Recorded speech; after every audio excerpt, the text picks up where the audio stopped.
Joey, imagine if when you first got out of college, the very first thing somebody would have introduced you to was a land flipping podcast.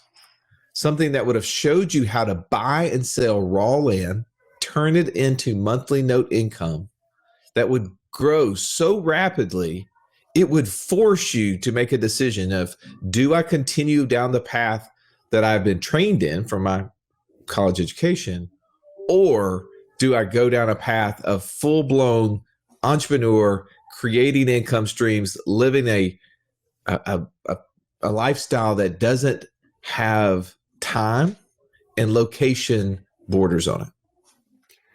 I don't think that's a hard decision, Russ, because at the time I was lacing up my white tennis shoes, putting on my khaki shorts and my white polo, and running cars back and forth to hotel guests at a local hotel. Like, you were a valet? I was a valet. I was a professional valet. I'll say that. Once you get your degree, you realize, man, I can now say I'm a certified valet. You know, like wait a second. Different so level. When you get a degree from college, you go from just a regular valet to a professional valet? Yeah, I mean, it's a small difference, but it makes a difference. Do they pay you more? I'd like to say my income went up. I mean, let's just say that the tips were flowing like honey, you know. Oh, so what were you carrying, like your diploma in your shirt pocket? How did they know to tip you more? You just put it behind the stand and people are like, oh, it looks really good there, you know. Hey, that's actually not a bad idea, by the way. You put your college diploma behind the stand of the valet desk, people have got to tip you to go, dude, this guy's struggling. Hey, I will say this. At the time, I was newly married, and I was, putting those tennis shoes on every day. And I thought to myself, what have I done? Like, that gives a whole new name, Joey. That gives a whole new name to side hustle. Exactly.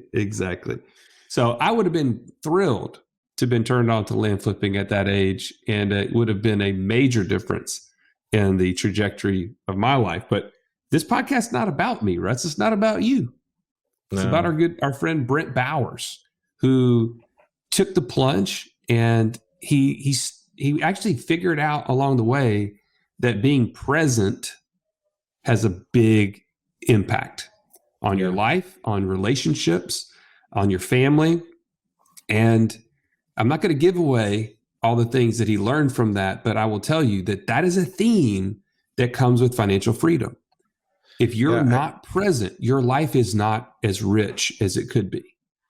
I would say that my one class in psychology was not enough for the questions I started diving into with him. And I mean, I felt like he was laying on that couch right behind your right shoulder right now. Yep. And I was Dr. Phil in that dude.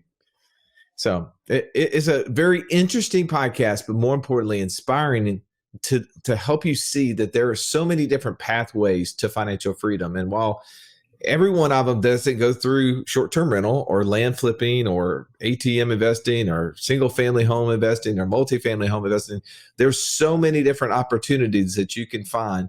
And this one, as we aptly named, Joey, that land, because land is where Brent started and it's led to many other things, can be the gateway drug to financial freedom. So let's jump in right now with our new friend, Brent Bowers.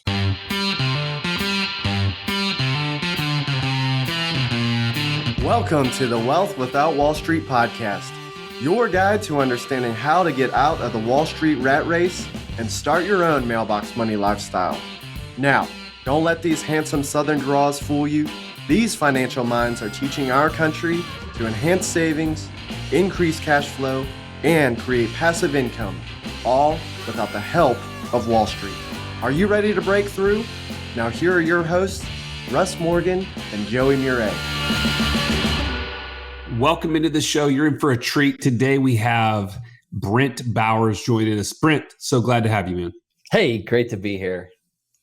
Maybe the most interesting backdrop that we've had so far on the show, Joey, that Brent rhino has like a rhinoceros like charging after him. It's almost like he's like on the scene of Jumanji or something. I need to make it where I'm like sitting on top of it. That would maybe be better, but it came from the book Rhinoceros Success. by Scott Alexander. Great, amazing read. Audible, 30-minute Audible, beautiful story. But we always have to be charging every single day when we wake up. The rhinoceros has 3-inch thick skin, and he takes torpedoes on a daily basis. And that's what we are as, business people. Oh, I love that, Nice. man. And a 30-minute Audible book, man, that's something that I can even stay awake and listen to. Yeah, hopefully if you're driving, you. Well, there's been moments, right? I got angry at my wife one time. We were driving home late, and she woke me up, and I was like, "Why are you waking me up?" She's like, "'Cause you're driving." Yeah, it's your turn to drive. I told you. All right, that's not where we want to start, though. So I do want to take you back to a moment that I have the uncanny ability of asking the tough questions at the very beginning. Mm-hmm. There was a time in your life that was probably not super exciting for you, where you were going through a divorce. You had been in the military for a long period of time, and you were experiencing something that many people have gone through, but not just what that was doing, but why that was happening. Can you take us back to that moment and talk a little bit about that? Man, I figured we'd get to know each other a little bit before we start. Hey, man, you got the rhino coming charging out of the wall. I feel like I'm just going to be that rhino and just charge right onto this thing. You're the torpedo that the rhino just took. No, I love talking about my personal problems all over the world. And I know you guys have a listenership on the Wealth Without Wall Street like no other. So let's just bring it. So I joined the military October 2009, and I pretty much was in basic training for 3 months and then AIT training for 6 months, and got to see my wife. This is my first wife, and I got to see her for a few months, and then we're moving to Germany.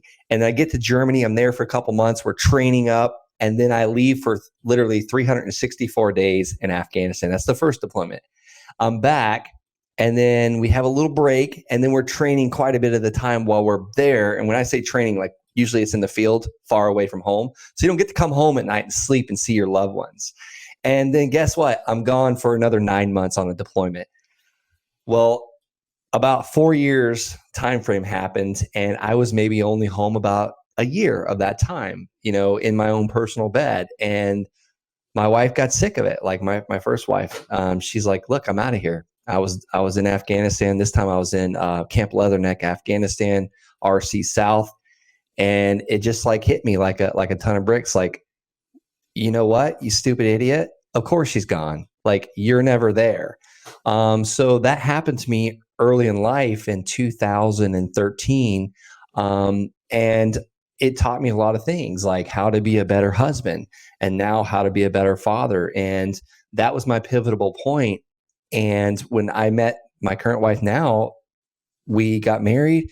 We had a kid very soon, and I was about almost a year and a half into my son's life. Like, he's only a year and a half old now, and I realized I'd only seen him for about 4 months of his life.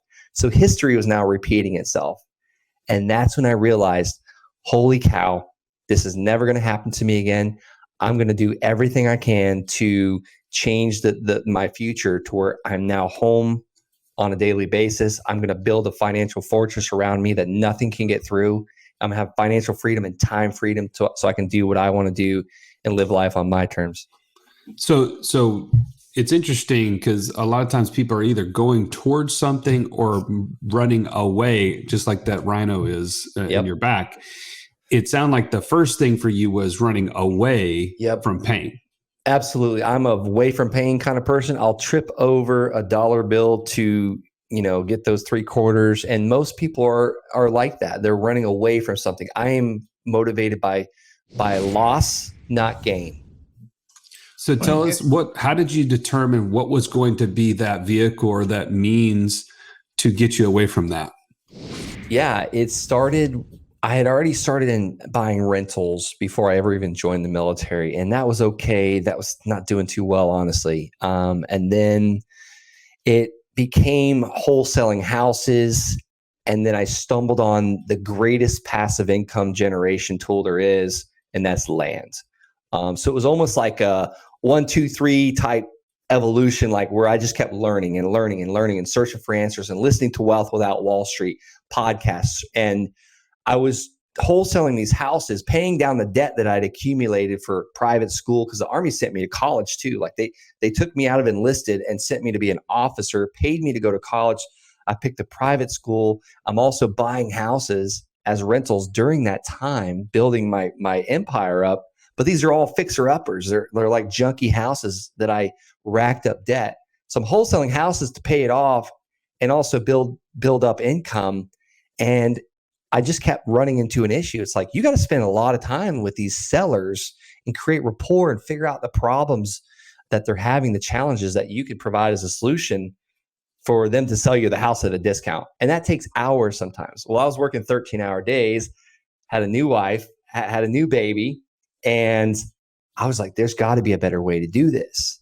And I had just hired a team member to help me answer the calls, because I was back on that training cycle. Like, we're always going to the field. So I'll send out $5,000 worth of postcards that I paid for with Amex. And then I can't take the phone calls, and I lost all those leads. And I heard a guy on a podcast talking about land. And I was just so blown away because I was avoiding the land. I mailed the land the next day, and that's where life changed. What is that biggest difference there? So, like, obviously, though, you still were gone. Were you not getting return phone calls when people were returning your emails or your postcards on the land as compared to when you're trying to buy houses? The biggest difference at that time was the land sellers didn't care about meeting me. I didn't have to go sit at their house on their dirty, stinky cat pee couch and like smell like garbage when I left there. I can't. I've purchased over 400 parcels of land. I maybe have met that's a little crazy, 10 or 12 of those sellers. Wow. That's a big deal. I mean, the cat pee alone will just get you to go the other way. I remember when my son was like, I don't know, like eight or 9 months old, I took him to go look at a property because I was like, I'm going to use this little guy as a rapport builder. She loves kids. She's got horses. We're going to make a fun time out of this. Like, I'm going to get Zechariah is going to get to see the horses. I'm going to buy the house. We did not buy that property, by the way, but I'm sitting there on this couch and my son kept getting off my lap and I'm like, please don't touch anything. Like, ceiling tiles were falling in. I'm pretty sure one of us is going to have mesothelioma from sitting in that house, but like, that was a disgusting house, and I'm now bringing my child into this as well. I feel kind of bad about it still to this day. All right, so I feel like a Dr. Phil episode here, or maybe Jerry Springer. I don't know what it is because I'm going to ask another question though that you kind of left hanging when you talked about the first marriage went bad because you were always gone, right? And then you mentioned that you get remarried, but you're still traveling. You're still in the military. You're still going out into the field, and you're losing money when you're having to go out in the field from the not being able to meet all the buyers from houses you were mailing. But now you started buying land. What changed though, as far as you being around? How did that change? That didn't change until May 2018, until I got out of the military. And now I had the fortunate, like, we bought, it's so funny. I was so used to always being gone. I bought an office building in Colorado Springs and I was going every day. Like, and I was like finding myself there. I was like, wait a minute, I'm still on this treadmill. And now the office is rented out.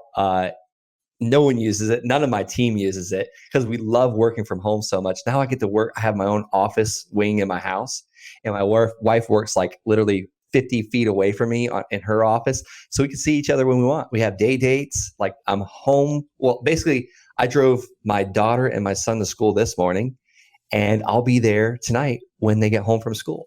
So the biggest difference is that you were painting a picture for your wife now of this is the date I'm going to be out. And when I'm out, here's what it's going to look like because I've already been building this process. You hit it on the head, Dr. Phil. Absolutely. And I'll tell you, did it happen like that? I promised. I made that promise. I remember sitting there one night, just trust me, it's not always going to be like this. And it was like this up until so as entrepreneurs, as business people, I feel like we go up and then we down. We run for a little while, we jog for a little while, we sprint for a little while, then we walk for a little while. And I stayed in sprint mode. And my wife's like, you told me, like, you promised me, like, this was all going to change. Because when I got out of the military, guess what? Everything expanded this, like all these opportunities now, because I have now 24 hours a day to figure out what I want to do because the military is not telling me what to do anymore. And guess what? Opportunity flooded it. And my children and my wife started taking the backseat again. And thank God my wife called me out one day and was like, look, you're back on that path again. And I was like, oh my gosh, you're right. We have all these land notes paying us every month. We're paid sometimes 5 or 6 times a day. I don't have to run this hard.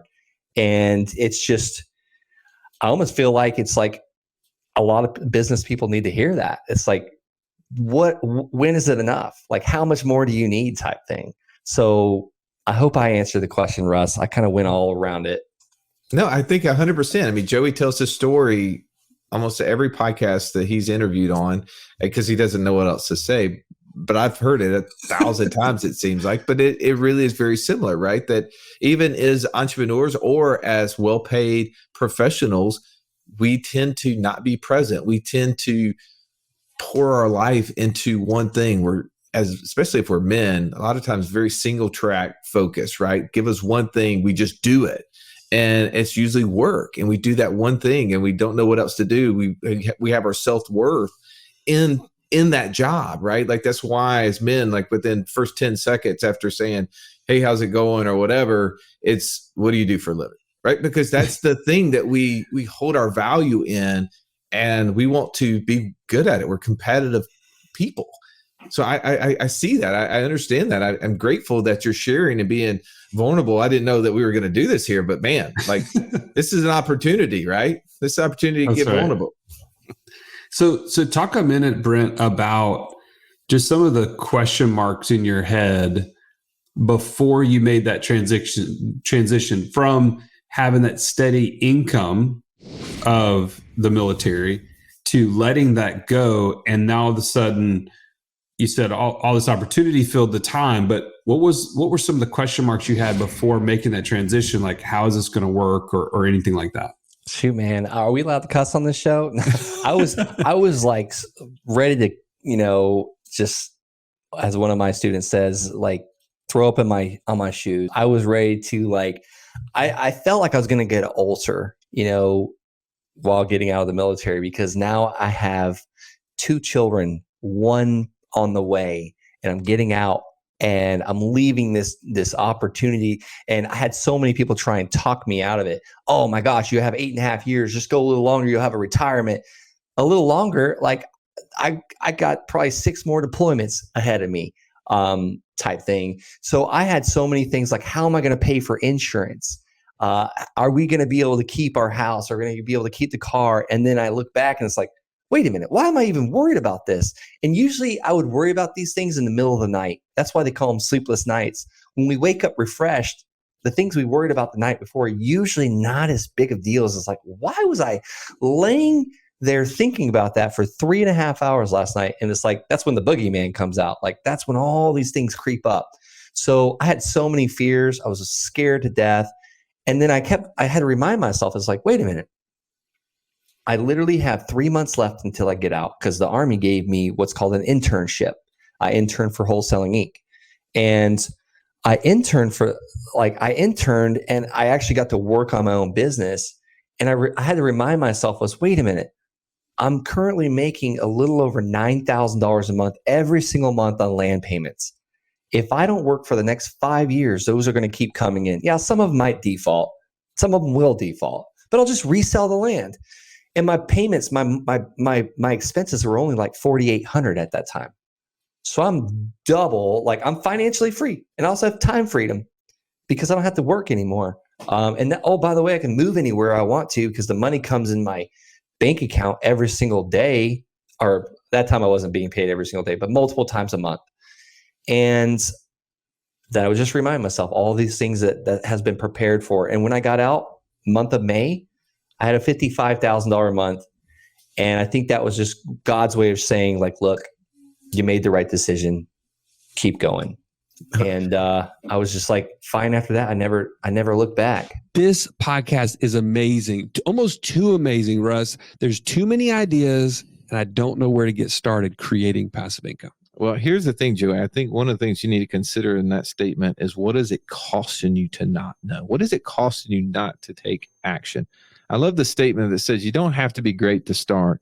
You just have to start to be great. If you're struggling on where to start, you have to know what type of investor you are. Know your investor DNA. And if you want to learn more about this, you can join us in our Passport Challenge at wealthwithoutwallstreet.com/passport. Get started today. I share all the time when people ask me some of my favorite books, and one of them is a book by Darren Hardy called The Entrepreneur Roller Coaster. But it's about an 8-hour read or listen. What you just went through is the Entrepreneur Roller Coaster in about 10 minutes. So, man, we're knocking books out, in a hurry here. I love that. And I want to talk a little bit about, so you dropped a nugget in there. You said, I had $9,000 a month of note payments coming in from the land.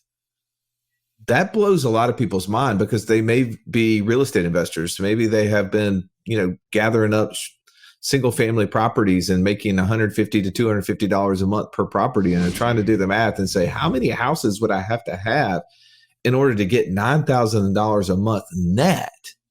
Talk a little bit about that. Yeah, and to tell you exactly how many I had was, I think, right at 21 at that time. 21 parcels of land. I did have the rentals. Those things weren't making jack diddly. I did sell quite a few of them now, that around 2020. So I'm really happy I bought those crap holes back in 2012 and 7 and all that. Actually, the one I bought in 2007, I sold for this exact same amount I purchased it for in 2020. So bad buy on my part, but that was my first buy and I pulled the trigger. But how did I do that? How did I get 20 something parcels of land that were free and clear, no debt? All I had to worry about was paying the taxes, and my land buyer was paying me every single month, and we would escrow those taxes in. So if the taxes were $1,200 a year, which none of my land deals had that high of a tax amount, by the way, I would collect $100 a month, and we would put it in this account, and we would pay those tax bill. I usually pay it with my Amex, so I get Sky Miles, and then I pay the Amex off. So it's a really cool, like, arbitrage. We pretty much fly everywhere for free, except for when my wife goes. She likes to do the first class stuff, so we end up having to pay a little bit extra. But when I go, I'll sit right next to the toilets. I don't care. I was in the military. I've slept under generators flying to Afghanistan. But how did I do it? It started with the first land deal. It was a tax delinquent list. I thought it was the tax delinquent list. It was actually the list that was like below that. It was a list of tax delinquent parcels or tax delinquent properties that even a tax lien investor wouldn't even pay the back taxes because the land sucked so bad. It was not buildable. It was inefficient, not accessible. You name it, there was an issue with it. The first parcel I bought, it was actually 2 lots for $285, not buildable because it only had one ingress, egress, and it was the side of a mountain. And the firefighters would not allow you to build because they can't get pinned down out there. So I sold it to a realtor, though, a realtor that was very familiar with the area, for $5,000, and the next one for $400 a month, and the next one for I think the next one I sold, I signed the contract. So I just kept building up my reserves. But that second one was, we're going to talk about another book. Stephen Covey talks about the paradigm shift. That second parcel of land, I was a little nervous about this one because I bought it for $500. Like, I was breaking the bank on that one. And I put it on Craigslist like the night I bought it because I was like, I got to get this thing out of here. I want my $500 back. I got diapers to buy and a mortgage payment to pay. So I put it for $500 down. I remember the guy calls me on a Sunday, and I try not to work on a Sunday for the day of rest and whatnot. But at that time, I was working 7 days a week trying to build up to get out of the military. And he says, I'll give you $500 down. And I was asking for $400 a month. And we wrote a contract. We call it a contract for deed. And I own the land. I bought it for $500. So I got my money back out. I got my security back out. And every single month, this guy paid on time $400 a month. And that's what changed my thinking. And that's what basically brought me to the world of seller financing and passive income, because this guy is covering my truck payment every single month. And I remember talking to my wife. It's like, if we just keep doing this, we'll have the electric payment paid, and then we'll have the mortgage payment paid. And before we know it, we'll have all of our payments paid. And then I can get out of the military. That's so cool. So now your wife is tied into the story because she can allocate certain bills with certain land payments. Yes. Oh my gosh. Like right now, I want to buy a huge boat, and the boat I want's like 138,000. And I was like, oh my God, what a waste of money. But guess what? The payment's only $1,100 a month. That's like 2 land deals. Does she talk like that now? But she's like, oh, wait a minute. How many land deals is that? No, she just lets me do my thing. She's a writer. But yeah, I mean, what you just said is that I could buy a $138,000 boat. With how much money would it take you to buy those 2 pieces of property to turn them into $1,100? So that's a great question. So well, I haven't backwards planned it. I actually just had this thought this morning, by the way. But let's think about this. So my average land payment right now is about $391. So let's just call it $400, 4,812. So let me backstep here. It would actually probably take 3 parcels of land at $400 each to pay for that boat payment. Now let's back up. Right now, I'm getting $391 a month for about my $30,000 and $45,000 parcels of land. I generally like to pay about 1/3 the price. So if I'm buying a piece of land for $15,000, I want that land to be worth about 45, 15, 30, 45, like a 3x return. And that came from Warren Buffett. Like he has some amazing books. He talks about how he wants to do 300% return. It's almost like the margin of safety. And I believe that came from Benjamin Graham, the intelligent investor. So Warren Buffett didn't even create it. But that margin of safety gives us like if all hits the fan, that $45,000 property might go down to $15,000 if the bucket, like the market just collapses. But I bought it for $15,000. I've still got, a good asset. And then I sell it to someone for, $5,000, $6,000, $7,000 down, or preferably $15,000 down, and I get all my money back out of the deal, and I finance it to them for 12% interest. So I'm buying an asset for $15,000. It's worth $45,000, and I'm letting someone make payments to me, and they're paying interest. Let's just say I didn't have the $15,000 to buy it. Well, my mother-in-law does, and I pay her 9% interest. I'm only paying her 9% interest on $15,000. I'm getting 12% interest on 45. Positive arbitrage. So just to break that down, for you to buy that boat for $140,000, it would take you the equivalent of around $45,000 to buy the land to finance it. Beautiful. Yes, absolutely. Yes, 100%. And you're increasing the price of this boat, man. Quit making well, you think about it, you're buying it for like 30% of what it truly costs. I mean, that's the thing. I just made a deposit on a fancy new car. Joey knows about it. He thinks I'm stupid, but I'm like, hey, look, how many short-term rental, how many land deals, how many ATM machines does it take to make this payment? I'm not going to make the payment. I'm definitely not going to pay what the car is worth. I'm going to pay a fraction of that, and I'm going to allow the payments to make that deal happen. And then I'm going to talk about it on this podcast, and it's basically going to be free because there's going to be people who want to figure out how to do that and who want to join our mastermind or who want to join the inner circle. I mean, Look, it becomes free. This is what's fun about this when you know how to make money, right? Oh man, so good. And I did not create this either. Like, I'm pretty sure I took this from Robert Kiyosaki because he talked about, I think him and his wife wanted some super fancy car and a Porsche.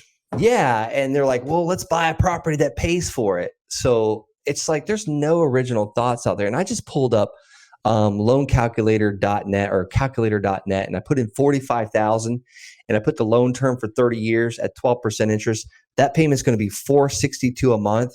But here's what's really cool. I'm going to collect a total of $166,000 over 30 years for that one $45,000 property. And that boat's going to be paid off in 15 years. So I'm going to keep collecting way after that boat's paid for. So Let's talk about the process. Someone who's never done this, right? Did you start by buying properties that were worth $45,000? You said that's kind of an average. What did that look like on the beginning? How did you get to where you are? Yeah. So I talked about the first deal was $285. I flipped it to a realtor the next day for $5,000. And guess how I found this realtor? I had no clue what the land was worth. So I called the real estate office right down the street. And she's like, well, heck, I'll buy it from you. And I was like, what are you offering? She said, $5,000. And I was like, let's do it. And I was hooked. I was like, there's no way this can be that easy. Like this is like if mother said it's too good to be true, it definitely is. So I did it on the second one. I sold that land for $500 down, $400 a month. That one was for a total of $5,000, and I paid it $500 for it. So another 10x right there. And I did 0% interest on that because I didn't know we could charge interest. Like I was like, I want to give a great deal. The third one was another I think of like a $1,500 property. The fourth one was where like my mind was blown. A bank called me about 44 acres next to Schriever Air Force Base in Colorado Springs. And I'm like negotiating hard with this bank. I thought it was like, this is never going to happen. I'm just going to give him all I got. I was like, I want it for $20,000. And he was a really nice guy. And he's like, no way. And I knew the land. I didn't really know what the land was worth, but I knew it was worth well over $80,000. But I was too scared. I wanted to buy it for so cheap because I was scared. And I didn't know what I was going to do if he did say yes. Well, we kept going back and forth for weeks. And he finally called me on a Friday. I'm sitting at my office desk. I'm an executive officer for a forward support company right now. We're basically supporting the infantry guys. And I'm like, hide in my office. I close the door. Yes, Mr. Banker. I'm like, yes, sir, no, sir. Because, he's a higher, I'm talking to an authority figure here. And he goes, look, I won't take 20. I'll give it to you for 25. You need to sign the contract right now. And I took a deep breath and said, yes, sir, send it. And actually, no, I sent him the purchase agreement. He's like, you need to get me the contract right now is what he said. I call it purchase agreement. I don't like contract because that makes me think of like LA Fitness and I got to get out of like one of those long-term things. LA Fitness and like BMG, like record club. Yeah. Like I'm going to get sued basically if I cancel this contract. So I like to call them purchase agreements. So I said, yes, Mr. Banker, I'll send it right now. I stopped what I was doing. Like people are knocking on the door. I didn't care. I'm buying a piece of land for $25,000. It's worth at least $80,000, which is actually what I know now. It's probably worth $250,000 right now. So I get it over. He signs it immediately. And I did not sleep that night. Did not sleep at all. Cause I'm like, how the heck am I going to come up with $25,000? You idiot. Like I didn't think it passed that. So I didn't sleep that night. My wife was leaving on a trip. She took my youngest son, Zechariah, and I went out and got 33, we call them bandit signs, and they're white. And I wrote 44 acres, $38,000, because I had it under contract for $25,000. I'm like, I can get this thing gone for $38,000. So what is that? $14,000 profit. Phone number. That's it. 44 acres, $38,000, phone number. And I put out maybe 13 or 14. I got an angry call. Get this sign off my property. And then I got another call like at sign 25. Who are you and where are you at? I was like, oh crap. Okay. Fear set in again. And these were like nice Texan accent. And they're like, who are you and where are you at? And I was like, Brent, and I'm right on the street. And he's like, we've been driving around for 2 weeks and your signs are popping up as we're driving. We sold our ranch in Texas. We have cash money. We're looking for exactly what you have. Can you meet us? And I was like, yes. So we met right at the land. We shook hands. He said he'd buy it in a week. We just had to do title work and all that. And I was going to the field on that Monday. So I'm going to the field. They're taking our phones. My phone rings again. Someone else calls me. They made an offer on the spot. They said, we see what you're asking for this land. We'll give you even more. So they literally offered me $14,000 over what me and the Texan just agreed on Saturday. So now my heart is being ripped out of my chest because I'm like, holy cow, I already was going to make a $14,000 profit. Now I'm going to make like a $28,000 profit on like my fifth land deal. And I'm telling you, that would have changed my life, like that extra money. So I called that Texan and I said, I called one of my mentors first. And he said, Brent, I think you know the right answer here. Because I was like, what do I do? I already shook his hand. I want to sell it to this guy, though. He's going to pay me more. And he said, Brent, I think my mentor, Cody Hoffine, said, I think you know the right answer. And that's pretty much it. That's where the phone call ended. So I called the Texan. I said, I won't say his name on here, but I was like, look, here's what happened. I got a higher offer. He's like, you shook my hand. I was like, I know, let me finish. He's like, I was like, so just for meeting me on the side of the road, I'm going to split that $14,000 increase with you. I'm going to pay you $7,000 just for meeting me and shaking my hand on the side of the road. What do you think? He said, no, a deal's a deal. You shook my hand. I said, I think I cussed, and I said, okay, let's do it. So I made $14,000 on that deal. So that's what, and I took that money and I bought another parcel. I think I bought 3 parcels with that $14,000, and I just kept rolling it and rolling. I wasn't spending any of this money. Oh, well, it seems to me like this is the case with all land deals. They start small, and then they kind of gain momentum, as you're already saying. Now, so what has this led to for you? Like, it hasn't stopped with just these little onesie twosie land deals, right? It's led to financial freedom, and now what are you doing with it? Yeah, I have a team now. I still am involved in the process when basically we're picking a new territory. So I have a team now that keeps this going. And that first hire, I think I briefly mentioned her. Her name is Jen, and I hired her in April 2017. She just paid off her house, and she's about to buy a 25-acre farm. My team is growing with me. I've now moved to Florida. We've moved our family. We moved from Colorado Springs to Florida. We're now near my parents. We're near my wife's parents. And we just choose what we want to do. My wife is actually, her book is going live in 3.5 weeks.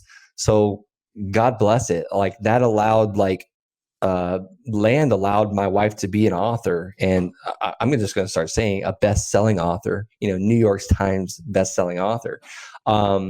Just little things like that. It's allowed my dad, he's done 50-something land deals. My dad's been riding a lawnmower, working manual physical labor for like the last 10 years. He no longer does that. He does land full time now. So just so many people's lives have been changed by it. Man, so cool. But you're also, when you were telling us before we press record, that you're also looking at this land not only to flip it for notes, but you're also starting to think past that and opportunities that come. So as we wrap up here, share real quickly some of the things that you're working on. I think that could also inspire some of land investors that are out there, because we have a lot of people that listen to us who are already flipping land, and maybe they haven't even gotten to the point where you are thinking, what are other possibilities for this land? There's always a way you can get a higher and better use per transaction. A quarterback's about to throw the ball, and he looks first, second, third look to all his receivers. You can do that with every transaction. Sometimes it's first, second, third, fourth, fifth look with land. So we just decided to keep a couple of these, and we found an amazing general contractor, and he's built a couple houses for us. And we sell these things, and we make like a $97,000 net profit, and it takes us 8 months from the start to the finish. Or we could have just flipped it and made 20 or 30, but we waited just a little bit longer and made 3x what we would have made, type thing. We've recently purchased a $1.2 million parcel, and I say recently, it's actually a year ago now. And the seller, we purchased it for $1.2 million. We basically brought $600,000 to the table. The seller held the remaining $600,000 for 1 year, 0 interest, 0 payments, and we're about to pay him off. I think we owe him like $200,000 left. We're about to pay him off right now. We brought in partners from my local meetup. That's how we found our partners. And what we're doing on this, we've already been approved for 32 townhomes by the city, stamped approval. So we're about to break ground on that. And I've got another parcel, 36 acres, which I'm really excited about. I'm buying from a older developer. He's like 80 something years old. And we're going to put 300 and something RV pads. We're just waiting on civil engineers. That's been taking forever, by the way. Civil engineers are at a hot commodity right now. But what's really cool, this property is in Sebring, Florida, the 36 acres. Come to find out, I've already purchased a parcel of land from this gentleman, the same man in Colorado Springs, over 4 years ago. And we made a $78,000 assignment fee on that land. It's amazing how things tie in. It really is. I think Joey aptly named this podcast "Land as the Gateway Drug to Financial Success," and I think we're going to leave it there. Brent, man, it's a lot of fun having you on the podcast. If someone wanted to find out more about you, what you're up to, where would they go? Yeah, thanks for asking. I mean, just go to YouTube and search Brent Bowers. I have a YouTube channel and I'm really just pushing it. A lot of time and effort, a lot of airplane flights. You have no idea how much time it takes to put out a YouTube video every single day of the week. So please go and subscribe to that. That would just mean so much.